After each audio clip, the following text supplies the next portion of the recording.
नमस्कार साथियों, मैं कृष्णा। आप देख रहे हैं कृष्णा सर जीएस नॉलेज में।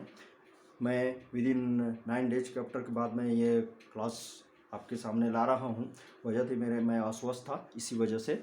साथियों, 1935 का भारत शासन अधिनियम चर्चा करने के विषय में पहले हम लोग देखना चाहेंगे। 1919 का अधिनियम के तहत हम लोगों ने बात किया था कि 10 साल के बाद जो भी अधिनियम लाया गया है उसकी समीक्षा की जाएगी, उसके बाद ही नया अधिनियम लाया जाएगा। लेकिन ब्रिटिश सरकार ने क्या किया, जो उस समय कंजर्वेटिव पार्टी की सरकार ब्रिटेन में थी, उन्होंने अपने कुछ साल पहले ही अर्थात 2 साल पहले ही साइमन कमीशन का गठन कर दिया इसकी समीक्षा के लिए, 1919 का अधिनियम की समीक्षा के लिए।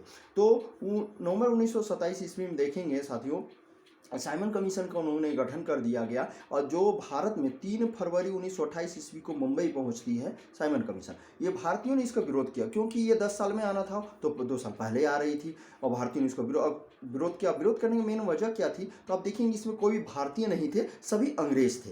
फिर आप देखेंगे 1928 और में यही देखेंगे, उसमें जो साइमन कमीशन आया था उसी और समय में आप देखेंगे बर्कन हेड थे, उसमें भारत सचिव, उन्होंने भारतीयों को चैलेंज किया, क्या तुम लोग पूरे भारतवासियों के वास्ते ऐसा संविधान बना सकते हो जो सभी के लिए उपयुक्त हो। भारतीयों ने इसे चुनौती के रूप में लिया। चुनौती के रूप में लिया तो मोतीलाल नेहरू की अध्यक्षता में उन्होंने एक समिति गठित की जिसका नाम नेहरू समिति रखा गया, यानी जिसको बाद में उन्होंने रिपोर्ट सौंपा, वो नेहरू रिपोर्ट कहलाया। उसमें उन्होंने अब देखेंगे स्वायत्ता को तो बात मानी थी, प्रांतीय स्वायत्ता को, लेकिन सांप्रदायिक निर्वाचन प्रणाली को नहीं माना था। इस तरह उन्होंने रिपोर्ट्स भी, और जो साइमन कमीशन का जो रिपोर्ट सौंपा गया था 1930 ईस्वी में सौंपी गई, उसमें भी उन्होंने भारतीयों को बहुत हद तक सुविधाएं देने की बात की, लेकिन उसे बोला गया था कि किसी भी हद पे स्वायत्ता जरूर दी जाएगी, लेकिन स्वतंत्रता के ऐसे किसी तरह का मापदंड नहीं होगा। फिर देखते हैं 1930 में ही सविनय आंदोलन प्रारंभ होता है। तो इन सभी गतिविधियों के अंतर्गत आप देखेंगे ये first round table, second round table और थर्ड राउंड टेबल, यानी प्रथम गोलमेज सम्मेलन, द्वितीय गोलमेज सम्मेलन, तृतीय गोलमेज सम्मेलन हुई 1930, 1931, 1932 में। तो इन तीनों गोलमेज सम्मेलन में केवल द्वितीय गोलमेज सम्मेलन में कांग्रेस के प्रतिनिधि के रूप में केवल महात्मा गांधी ही शामिल हुए थे। इन सभी गतिविधियों के अंतर्गत आप देखेंगे कि 1934 ईस्वी में ब्रिटिश संसद में एक विधेयक पेश किया गया। यह विधेयक 1934 में पेश किया गया, लेकिन एक साल बाद लगभग आप समझिए अगस्त 1935 ईस्वी में यह अधिनियम पारित किया गया, जो 1935 का भारत शासन अधिनियम के रूप में आया। अब देखिए साथियों, इस अधिनियम को देखेंगे, बात करेंगे 1935 का भारत शासन अधिनियम। इसमें एक विशेषता आप देखेंगे कि जब देश आजाद हो जाती है ना, तो 1935 का अधिनियम के तहत ही बहुत से प्रावधानों को शामिल किया गया। तो बोला गया यह अधिनियम भारत में पूर्ण उत्तरदायी सरकार के गठन में मील का पत्थर साबित हुआ। ठीक है, क्योंकि इसी संविधान के अंतर्गत शासन व्यवस्था चल रही थी, इसीलिए ऐसा बोला गया। और साथ ही देखेंगे कि इसमें कितने अनुच्छेद है, तो 321 अनुच्छेद और 10 अनुसूचियां शामिल थी इस अधिनियम के तहत, 1935 का अधिनियम। जब देश आजाद हुआ तो साथियों आप देखेंगे अभी भी भारतीय संविधान में 70% जो प्रोविजन है वो 1935 का भारत शासन अधिनियम का ही प्रोविजन को रखा गया है। अब इस अधिनियम के तहत क्या बोला गया कि अखिल भारतीय संघ की स्थापना की जाएगी। कहां की जाएगी, तो भारत में शासन व्यवस्था के अंतर्गत। बोला गया कि इसमें 11 ब्रिटिश प्रांत, 6 कमिश्नर के क्षेत्र, देशी रियासत और प्रांतों को शामिल होना होगा। लेकिन इसमें बोला गया ब्रिटिश प्रांत जो होगा उसको शामिल करना निश्चित है, उसको शामिल होना ही होना है, आवश्यक है। लेकिन देशी रियासत के बोला गया यह स्वैच्छिक है, यह शामिल हो सकती है, यह नहीं भी हो सकती है। यही बात है कि देशी रियासत इसमें शामिल नहीं हुई, और क्या हुआ, इस शामिल नहीं होने के कारण ये कभी इसकी स्थापना नहीं हो पाई और ये एक तरह से आधार पे लटका रहा। साथ ही फिर देखेंगे कि प्रांतों में स्वायत्ता के अंतर्गत क्या हुआ, 1919 का अधिनियम में देखे थे कि प्रांत में द्वैत शासन की स्थापना की गई थी, है ना। तो यहां पर 1935 का अधिनियम में प्रांत में द्वैत शासन की समाप्ति कर दी गई और बोला गया कि प्रांत क्या है, अब स्वतंत्र है और स्वशासित एक संवैधानिक अधिकार रूप में अपना शासन कर सकती है, कानून बना सकती है, कर सकता है। लेकिन अब जब प्रांत में द्वैत शासन की स्थापना होगी, इसका अर्थात क्या हुआ कि केंद्र में द्वैत शासन की स्थापना की गई। कहां, केंद्र में द्वैत शासन की स्थापना की गई। अब केंद्र में द्वैत शासन की स्थापना की गई, इसके अंतर्गत हम लोग फिर वही बात हो गया कि आरक्षित और हस्तांतरित विषय की बात आ गई। तो आरक्षित विषय पे शासन करने का अधिकार जो है गवर्नर जनरल या वायसराय अपने कार्यकारिणी परिषद के माध्यम से शासन करेगी। तो इसके अंदर क्या क्या सब्जेक्ट आ सकता है, जैसे आप वो प्रतिरक्षा ले सकते हैं, प्रतिरक्षा हुआ, विदेश मामला हुआ, धार्मिक मामले, जनजातीय संबंधी मामले, ये सारा चीज संबंधित है। और हस्तांतरण के अंतर्गत देखेंगे, या फिर आप कहें सीधे तरह से कह सकते हैं कि हस्तांतरित विषय के अंतर्गत देखेंगे इनका शासन कैसे चलेगा। तो इनका शासन आप देखेंगे वायसराय अब जो है मुख्य जो मंत्री हैं उन मंत्रियों की सहायता से शासन कर रहे थे, ठीक है। अब इसमें बहुत सारे सब्जेक्ट जैसे शिक्षा हुआ, पुस्तकालय हुआ, संग्रहालय, इस सारे सब्जेक्ट इसमें रखे गए थे। इसमें एक सबसे बड़ी बात क्या देखेंगे कि इस अधिनियम के तहत विधायी शक्तियों को केंद्र और प्रांतों के बीच बंटवारा कर दिया गया, शासन व्यवस्था करने का अधिकार को बांट दिया गया और बोला गया इसके अंतर्गत 3 सूची का निर्माण किया गया। कितने सूची का? 3 सूची का निर्माण किया गया, जिसको वहां आप ऐसे तो देखेंगे परिसंघीय बोलेगा, प्रांतीय सूची, समर्थित सूची। तो आज के अंतर्गत भी हम लोग देखेंगे तो क्या है, संघ सूची, राज्य सूची और समर्थित सूची, ये बोला गया। तो उस समय संघ सूची में 59 में सब्जेक्ट थे, स्टेट सूची लिस्ट में यानी कि राज्य सूची में 54 और समर्थित सूची में 36। अब यहाँ प्रश्न उठता है कि ये बंटवारा हो गया तो शासन व्यवस्था किस रूप में चलेगी, संघ सूची में कानून कौन बनाएगा, राज्य में कौन बनाएगा, समर्थित सूची में कानून कौन बनाएगा। तो संघ सूची है जो हम लोग देखते हैं सेंट्रल लिस्ट है, इसमें कानून बनाने का जो एकमात्र अधिकार हो केंद्र सरकार को है। अब केंद्र सरकार इस विषय में कानून बना सकती है। और साथ ही इसमें कौन कौन से मामले आ सकते हैं, तो विदेशी कार्य मामले, करेंसी आ सकते हैं, मुद्रा, नौसेना, सेना, वायुसेना, जनगणना, ये सारे मैटर कहाँ आएंगे, संघ सूची के अंतर्गत। अब रही बात राज्य सूची, तो राज्य सूची के विषयों पे कानून बनाने का एकमात्र अधिकार राज्य सरकार को है। ऐसा नहीं है कि केंद्र भी उसमें कानून बनाएगी, वो आवश्यकता अनुसार। लेकिन यहाँ के अंदर में देखेंगे कि राज्य सूची पे कानून बनाने का अधिकार किसको है, राज्य सरकार को है। और राज्य सरकार किस मैटर पर कानून बना सकती है, तो पुलिस, प्रांतीय लोक सेवा आयोग, शिक्षा, इन सारे विषयों पे कानून बना सकती है। तो इस राज्य सूची में कितने सब्जेक्ट थे, तो 54, संघ में 59 और राज्य में देखेंगे हम लोग 54 और समर्ति में 36।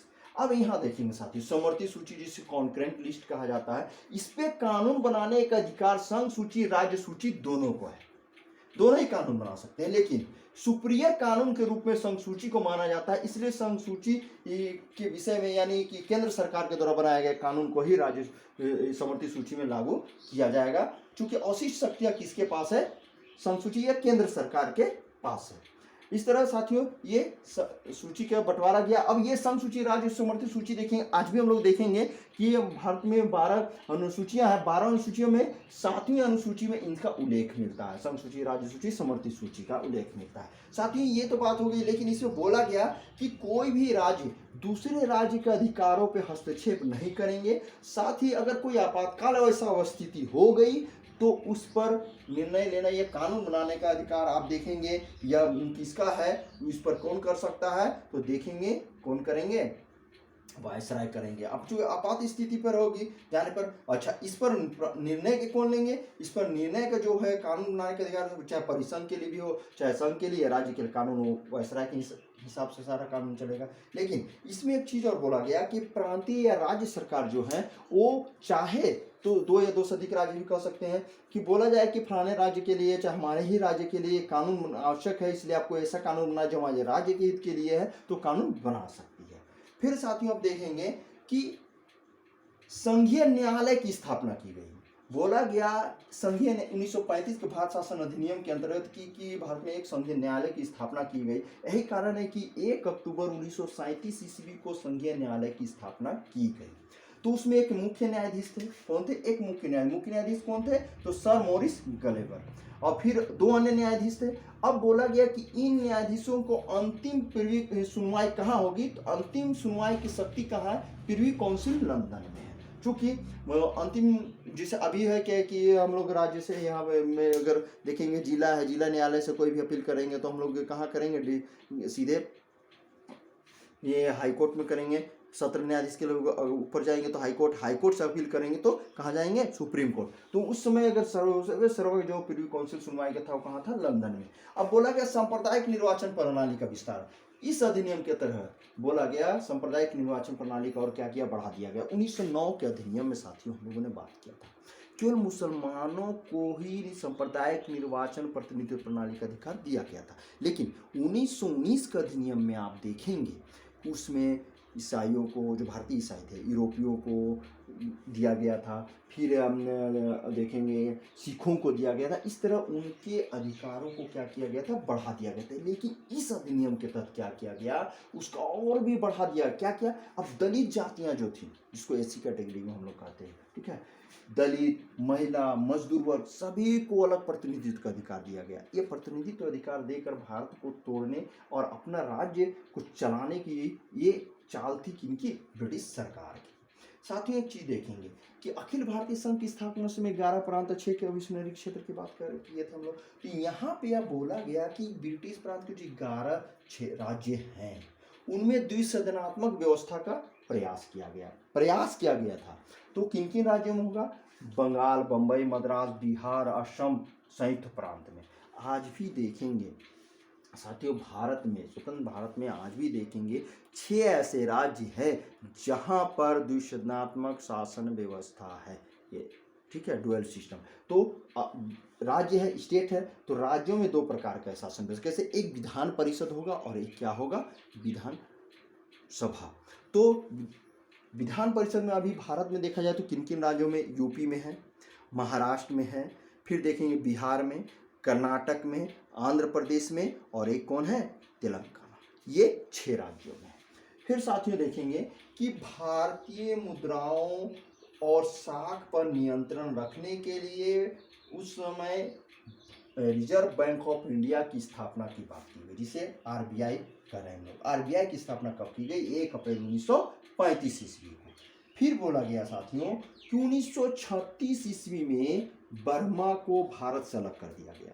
हम लोग जानते हैं कि 1823-24 और 1852, फिर 1885, यानी कि आप 3 गवर्नर जनरल के अलग अलग कार्यकाल में आप देखेंगे बर्मा पर 3 आंग्ल बर्मा युद्ध हुआ था और उसको भारतीय में शामिल किया गया था। लेकिन 1936 में इसको हटा दिया गया, यानी उसको अलग देश बना दिया गया। तो किस अधिनियम के तहत, 1935 के अधिनियम के तहत। अब बोला गया अदन की खाड़ी जो अदन है उनको ब्रिटेन का औपनिवेशिक कार्यालय का अधीन कर दिया गया। अब बरार जो है उसको मध्य प्रांत में शामिल किया गया। सबसे बड़ी बात यह बोला गया कि 2 नए प्रांत, ठीक है, 2 नए प्रांत को क्या करें, बिहार, उड़ीसा और बिहार की स्थापना की। एक चीज यहाँ मैं बता रहा हूँ जो छूट जा रहा था, लोक सेवा आयोग की स्थापना की बात की गई इस अधिनियम के तहत। बोला गया कि केंद्र हो, राज्य हो, इसमें एक लोक सेवा आयोग की स्थापना की जाएगी। यानी कि आज भी हम लोग देखते हैं यूनियन पब्लिक सर्विस कमीशन है, राज्यों में तो स्टेट पब्लिक सर्विस कमीशन होता है, या जिस राज्य का है उस राज्य के नाम से रहेगा। फिर इसमें अधिनियम के तहत बोला गया कि 2 या 2 से अधिक राज्यों के लिए एक संयुक्त सेवा लोक सेवा आयोग की स्थापना की जाएगी, यह भी बोला गया साथियों। फिर आप देखेंगे इस अधिनियम के तहत बोला गया कि भारत परिषद अधिनियम की क्या कर देना चाहिए, समाप्त कर देना चाहिए। इस तरह साथियों ये 1935 का भारत शासन अधिनियम हुआ। जब देश आज़ाद हो गई तो भारतीय संविधान में 1935 का अधिनियम का 70% यानी 70% चीज़ों को भारत के संविधान में अभी भी शामिल किया गया है। यह वीडियो आपको कैसी लगी साथियों, कमेंट में अवश्य मुझे बताएं, और आप सब्सक्राइब करें, लाइक करें, शेयर करें। नमस्कार।